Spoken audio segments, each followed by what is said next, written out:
霧雨まんじゅうです。白麗まんじゅうです。二人合わせて、ダブルまんじゅうです。どうも、よろしくお願いいたします。なつき TV にようこそおいでくださいました。はっさん、今日は一体何をしていくんでなんだそのはっさんってのは、今日は中の人が東四郎ながら、ピスセル 3AXL にウブンツタッチを入れてみるって動画だよ。今はのそれは清志郎。個人的にはうるせえ奴らの今はの際に言ってやるってセリフ、結構好きだぜ。何言ってんだこいつは。中の人はかなり苦戦して半日かけてインストールしてたけど、つまずいてたポイントとかも説明しながら進めるから、わかりやすくなってたら嬉しいわ。さてさて、やっていくぜ。まず、ウブンツタッチを入れるまでに必要な手順はこんな感じだったぜ。ガジェット系かじってる人なら多分わかって当然なんだろうが、スマホの OS の焼き替えにはブートローダーのアンロックってのが必要みたいだ。そのためにパソコンにつなぐんだが、パソコンとスマホをつなげるときにはいくつかした準備が必要だ。その様子を裏で流してたんだが、説明もなしに流されても困惑だよな。もっかい見せていくぜ。まず最初にやること一覧だ。ここがもうわかってるって人は飛ばしても問題ないぜ。ちなみにパソコンは Windows 10を使っているわ。まず設定を開く。デバイス情報を開く。すると下の方にビルド番号ってのがあるから連打すると開発者オプションが有効になるぜ。すでに有効にしてたみたいね。開発者オプションを開くぞ。探すのが面倒だったから検索窓に打った。最近の Android って便利になったのね。OEM ロックの解除と、USB デバッグの有効化を済ませたらスマホ側の下準備は終了。パソコンに移るわ。ここではまずダウンロードしなきゃいけないものが2つ。今裏でダウンロードしてるのが SDK プラットフォームツールズだぜ。そしたらこれをダウンロード。今度は Google USB ドライバね。さっきと同様に規約に同意してダウンロード。さて、ここからが第一の関門だ。パソコンにドライバーを当てるんだがややこしくて叶わん。ここにざっくり手順はあるけれど、こうはいかないのよね。まず、さっきダウンロードしてた USB ドライバーのフォルダの中にある、インフファイルを編集する必要があるぜ。メモ帳で開くわ。ここの Google、NTOX86 と Google、NTAND64 の欄にある文を書くんだが、ここの解説は参考にしたサイト様の方がわかりやすいと思うから任せるぜ。概要欄にリンクを貼っておくわ。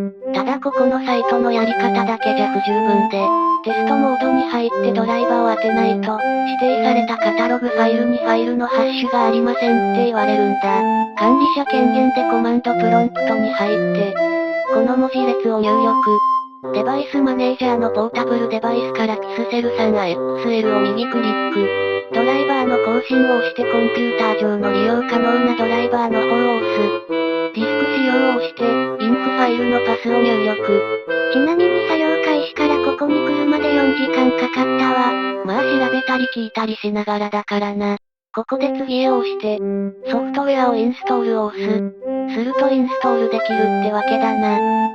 回答したプラットフォームツールズのフォルダ内でシフトを押しながら右クリックしてパワーシェルを開く。するとこんな画面が出てくるから、この文字列を入力、間違っても上みたいな変なスペースは入れたらダメだぜ。するとスマホ側は再起動してこんな画面が出る。見づらいと思うけどスマホ画面の緑の文字がロックトになってるんだ。これをアンロックトにするのがこれからの作業。今打ったコマンドはスマホが今の画面になってるかを確認するコマンドだな。多分やんないでもいい。今入れたコマンドを使うと画面がこうなる。今度はスマホ側の操作だな。ボリュームボタンを操作して、Do not unlock the bootloader を unlock the bootloader にして電源ボタンを押す。すると再起動してさっきまで緑だった文字が赤くなってアンロックトになるってわけだな。こうなったらボリュームボタンでパワーオフを選んで電源を落としちゃって大丈夫だ。あ、ブートローダーをアンロックしたら初期化されるから、また初期設定とさっきの設定が必要になるぜ。さて、Android 9.0にダウングレードする作業ね。これは日本の解説サイトとかだとコマンド使った ROM 焼きをしてる人が多い印象だったが、多分このやり方の方が楽だぜ。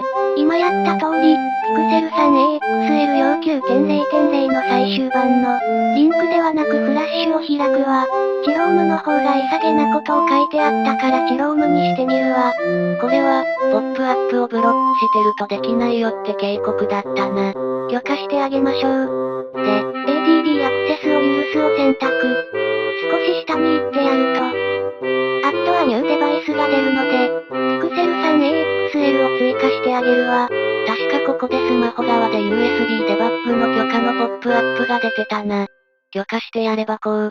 そしたらインストールを押してあとは放置。待て、これの確認を押したら本当の放置だ。インストールは早送りするぜ。あれ？何これ？あ、またスマホの方に USB デバッグの許可のポップアップが出てたぜ。許可してやったら消えた。インストールは早送りね。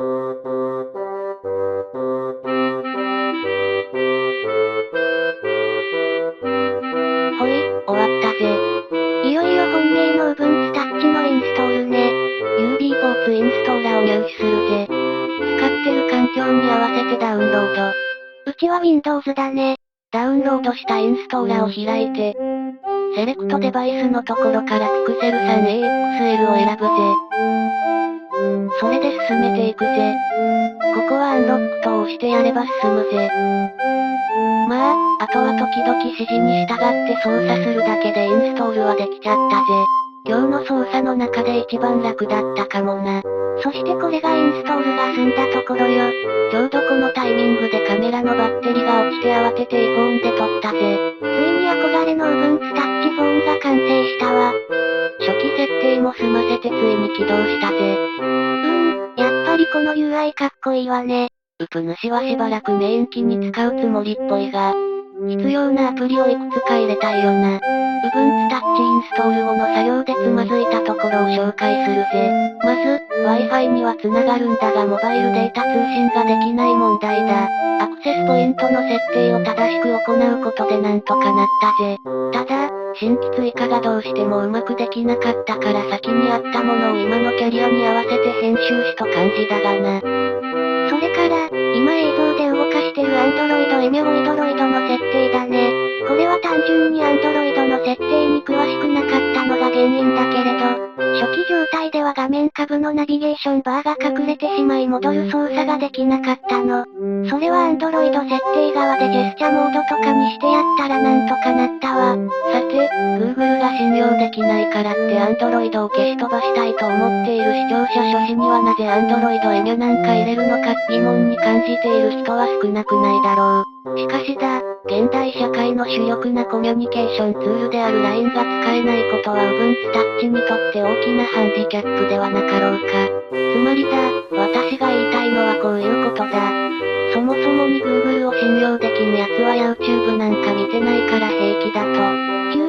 見ろよやつの強い思想を、まるで鋼みてえだ。なんてふざけてる場合ではなくて、解説お願いします。そうだな、ネイティブで動くアプリは少ないから不足分は Android 側で補おうという本末転倒な作戦ってとこだ。ウェブ上で動くものは Weber ってアプリで Web アプリ化できたんだが、LINE みたいなのはどうしようもないからな。何をするかっていうと、オーロラストアを入れてそこから LINE を入れるんだ。Google ストアアプリが入れられない時の定番対処法ね。このストア入れておけば大概のアプリはインストールできるからな。アプリ難は解消ってわけだ。インストールしちゃいましょ。インストールしちゃえば当然のように LINE が使えるぜ。ただまあ、ちょっと重たいけれどな。それはまあ仕方ないわね。さて、この1週間メインで使ってた感想を言うよ。そうそう、どんな感じだったの？まず、スマホとしてはそれなりに使える。ほうほう。ただ、過度な期待はしない方がいいな。ウプ主のイメージでは PC で使える Ubuntu がタッチ対応でスマホで使えるようになったって認識だったようだが、実際にターミナルとかからいじってみると、書き込み機禁止のフォルダがあったりで Ubuntu で使えるソフトを入れられないことが多かった。中にはウプ主の知識不足が原因のことも少なくないだろうが、ちょっと物足りなさを感じたぜ。まあウプ主って Linux を普段使いにしてるわけではないもんね。興味で触ったことがある程度だから、調べてわかる以上のことはわからないのよね。そんな程度で触ったウプ主も悪いが、悪く言うと新規参入層にはもっとわかりにくいんだろうな。それからこれは実際に使って痛感したが、公式ストアのアプリの少なさが痛いぜ。日本に住んでると地震速報のアプリとか、雨雲のレーダーとか見たくなるが、それらしきものは見つけられなかったな。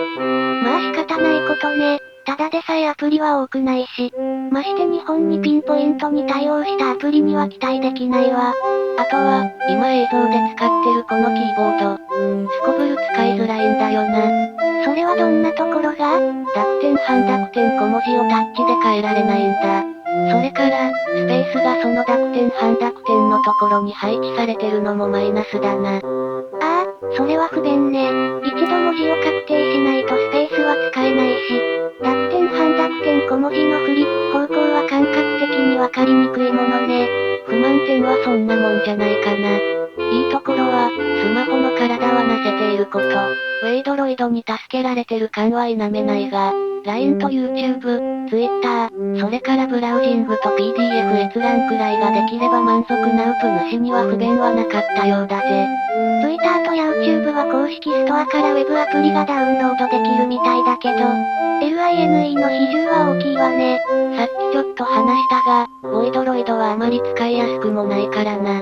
一度バックグラウンドから落とすと再起動しないと開けなくなったり、挙動もややもっさりしてるし、LINE 要因以上の比重を持たせたら、いざという時使えなくて発狂しそうだ。おっと、またデメリットの話をしてるぜ。まあ、まだメインにするには問題要素が多いってわけね。コンバージェンス OS を目指しているところとか、期待の余地はあるので、もっとユーザーが増えてほしいけれど、まだ厳しいところがあるな。ユーザーが増えないとアプリ開発も進まないだろうし、その逆もまたしかりなんでしょうね。厳しいところだな。ウプ主は iPhone の画面を直すまではこれをメインにするみたいだし、もし直したとしても大きな更新とかあったらまた動画にするかもしれないぜ。こういったガジェット系だけでなくゲームしたりジャンクいじったりするから、興味のある人はぜひぜひチャンネル登録高評価。チャンネル登録者が210人を突破したぜ。皆さん本当にありがとうございます。それではまた次回も、ゆっくりしていってね。